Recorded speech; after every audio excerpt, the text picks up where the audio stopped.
వంటి అధోలోకాలు ఊర్ధ్వలోకాలు ఉన్నాయని చెప్పారు కదండి. కానీ ఇప్పుడు మనకి మామూలుగా ఫిజికల్ గా రకరకాల గ్రహాలు తర్వాత పాలపుంతలని అట్లా అన్ని చెప్తున్నారు కదా. భక్తులు ఏ విధంగా సమన్వయం చేయొచ్చు ఇప్పుడు మన పురాణాలు చెప్పినటువంటి దానికి దీనికి అని చిన్న ఇవి మనకి గ్రహాలు ఉపగ్రహాలు సూర్యుడు ఇవన్నీ కూడా ఏమిటనంటే ఈ భూమికి సంబంధించినంత వరకు ఒక భాగం. ఇవన్నీ కూడా స్థూలమైనవి అంటే మనకి అవి తిరగటం మనకి తెలుస్తుంటుంది. మనం కంటితోటి చూడలేకపోయినా మనం చూడటానికి మనం పరికరాలు పెట్టుకొని చూడవచ్చు. కానీ మనం చెప్పేటువంటి లోకాలని సూక్ష్మ లోకాలు. స్వప్నలోకం ఎట్లా ఉంటుంది అని అంటే ఏం చెప్తారు? ఏమన్నా తెలుస్తుందా? తెలీదు. అదే ప్రకారంగా ఇవన్నీ సూక్ష్మ లోకాలు.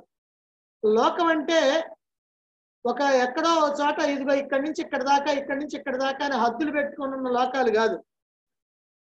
లోకాలంటే అర్థం ఏంటంటే అనుభవ క్షేత్రాలు. అనుభవ క్షేత్రం అంటే నువ్వు కష్టాన్ని అనుభవిస్తే నరకం, సుఖాన్ని అనుభవిస్తే స్వర్గం.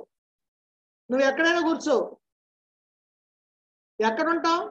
దేహాన్ని వదిలిపెట్టి తర్వాత సూక్ష్మ శరీరం ఫలానా చోట ఉందని చెప్పడానికి ఆ సూక్ష్మ శరీరం ఏమైనా ఒక ఆకారం ఉందా దానికి? లేదు. అంటే గాలిలో గాలి వాయు ఆకాశంలో కలిసిపోయి ఉంటుంది. అది కనుక సుఖాన్ని అనుభవిస్తే స్వర్గం, దుఃఖాన్ని అనుభవిస్తే నరకం. కాబట్టి లోకాలన్నీ కూడా ఏంటంటే అనుభవించేటువంటి అనుభవాన్ని బట్టి నిర్ణయం అవుతాయి. అంతేగాని ఇది ఒక లోకం అది ఒక లోకం లేవు. ఊర్ధ్వ అధో లోకాలు చెప్పడం కూడా దేనికనంటే ఊర్ధ్వ అంటే సుఖాన్ని పొందాయి, అధో అంటే దుఃఖాన్ని పొందాయి అనే గుర్తు కోసం.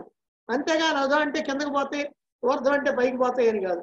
అనుభవ క్షేత్రాలు అంతే.